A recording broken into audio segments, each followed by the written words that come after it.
सभी मित्रों को नमस्कार करता हूँ। सभी मित्रों का अभिवादन है, सभी मित्रों का अभिनंदन है। मित्रों, मेरी एक बड़ी सी कविता पिता की सीख 120 भाग इसके प्रसारित हो चुके हैं। आज 121वां भाग लेकर के मैं आपके सामने आया। मित्रों, कविता मेरी सर्वप्रिय कविता है क्योंकि इस कविता को मैंने अपने पूज्य पिताजी को समर्पित किया है। कविता में मैंने वर्णन करने का प्रयास किया अपने पूज्य पिताजी से किन किन शिक्षाओं और किन किन गुणों को मैंने विरासत में प्राप्त किया है। कविता बिल्कुल सच घटनाओं पर आधारित है। इस कविता में कही गई प्रत्येक बात कभी ना कभी, चाहे संदर्भ कुछ भी रहा हो, प्रसंग कुछ भी रहा हो, मेरे और मेरे पिताजी के बीच में ये वार्तालाप अवश्य हुई है।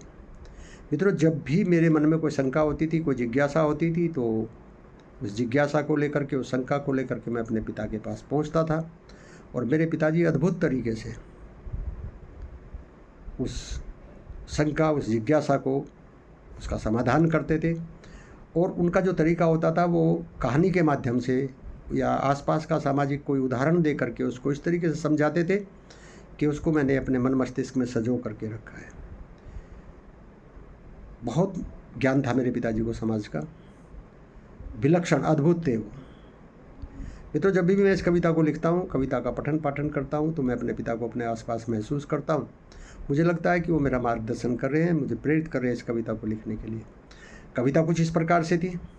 हमने सीखा है पिता से, श्रम करे और जीत ले जग, श्रम किया बेकार जग में यूं कभी जाता नहीं है।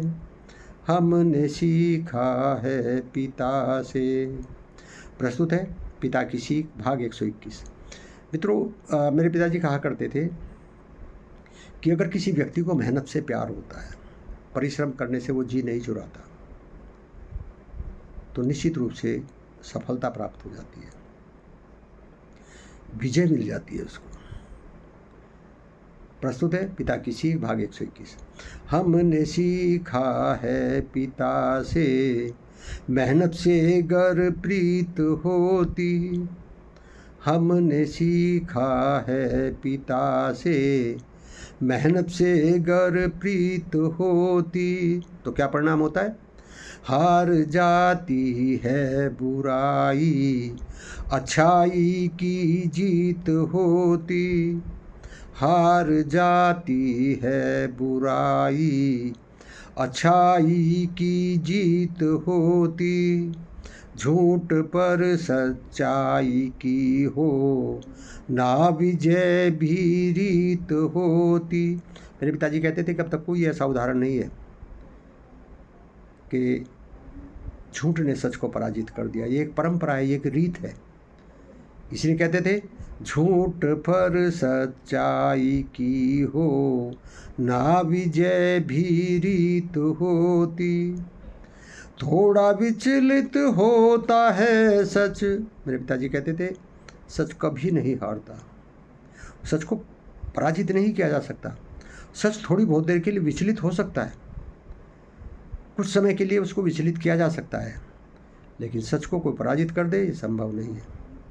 थोड़ा विचलित होता है सच, कभी हार यह पाता नहीं है। हमने सीखा है पिता से। मित्रों, कैसी लगी कविता आपको? कमेंट बॉक्स में आकर के ज़रूर बताना। कविता अच्छी लगी हो तो कविता को लाइक शेयर कर देना, हो सके मेरे चैनल को भी सब्सक्राइब कर देना।